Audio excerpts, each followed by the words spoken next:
Karen was known in town for her fiery temper and constant complaints. Whether it was the barista who didn't tea-froth her coffee properly, or the cashier who accidentally double-bagged her groceries, Karen always believed the world was out to get her. But nothing compared to the scene she caused at the local dentist's office, and all because of her own mistake. It started one Monday morning when Karen woke up with a sharp ache in her tooth. She winced with every sip of water and realized she couldn't ignore it any longer. She hurried to call Dr. Patel, the town's most respected dentist. However, she quickly found herself in a bind. When the receptionist answered, Karen rudely interrupted before the young woman could even say hello. "I need to come in right now," Karen snapped. "My tooth is killing me." The receptionist calmly explained that Dr. Patel A.S. office was booked solid for weeks and that the earliest available appointment was in a month. Karen was shocked. "What do you mean a month? Don't you know who I am? I've been a patient here for years," she barked. The receptionist, who had dealt with Karen's attitude before, gently reminded her that she had actually missed her last 2 scheduled appointments. In fact, her toothache was very likely a result of not showing up for the cleaning and filling that Dr. Patel had already recommended 6 months ago. But Karen wasn't having it. She raised her voice, blaming the office staff for never reminding her, though they had sent emails, text messages, and even left voicemails. "You're supposed to keep me on track," she shouted, as if the responsibility of her dental hygiene lay with someone else. Other patients in the waiting room looked up uncomfortably from their magazines, whispering about how ridiculous she sounded. Still, Karen refused to back down. She demanded to speak with Dr. Patel directly, storming up to the desk as though she owned the place. When Dr. Patel finally emerged from a procedure room, he greeted her politely, but Karen immediately unloaded her frustration. "You call yourself a dentist, but you can't even make time for your loyal patients?" she said, throwing her hands in the air dramatically.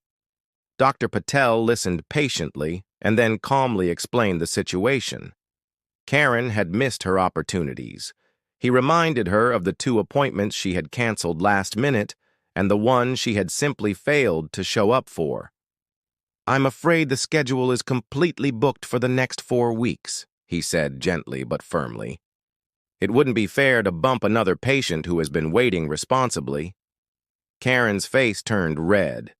She accused him of favoritism, of running a bad business, and even threatened to leave a scathing online review. Dr. Patel didn't flinch. He had dealt with enough difficult patients over the years to know when someone was trying to bully their way into a spot. He simply said, "Karen, I understand you're in pain, but actions have consequences. You'll have to wait until the next available opening. In the meantime, I can prescribe something for the discomfort." The silence in the waiting room was thick, but then someone coughed to cover a laugh. Karen spun around, glaring at the other patients as if they were part of a conspiracy against her. Her tantrum had drawn the entire room's attention, and the embarrassment only fueled her anger further. She stormed out of the office, slamming the door so hard that the receptionist flinched. Over the next few days, Karen called repeatedly, each time demanding to be seen. The office staff grew weary of her daily phone tirades. She even tried to claim she was having a dental emergency, but when Dr. Patel advised her to visit the emergency dental clinic at the hospital, she refused, saying she only trusted him. The irony wasn't lost on anyone. Finally, Karen had no choice but to wait. By the time her appointment rolled around a month later, her toothache had worsened into a severe infection. Dr. Patel treated her professionally, though he couldn't resist reminding her that this entire ordeal could have been avoided if she had simply kept her previous appointments. Karen muttered under her breath, but this time, she didn't argue. The pain had humbled her, at least temporarily. Word of Karen's dental office meltdown spread through town, especially since several people in the waiting room had witnessed it firsthand. For weeks, locals joked about how Karen's toothache was the price of her attitude. Though Karen never admitted she was wrong, everyone else knew the truth. The month-long wait was her own doing. And so, Karen S. outburst at the dentist became yet another story in the long list of her public meltdowns. But this time, it carried a lesson that even she couldn't deny. Ignoring responsibility and lashing out at others doesn't erase your mistakes.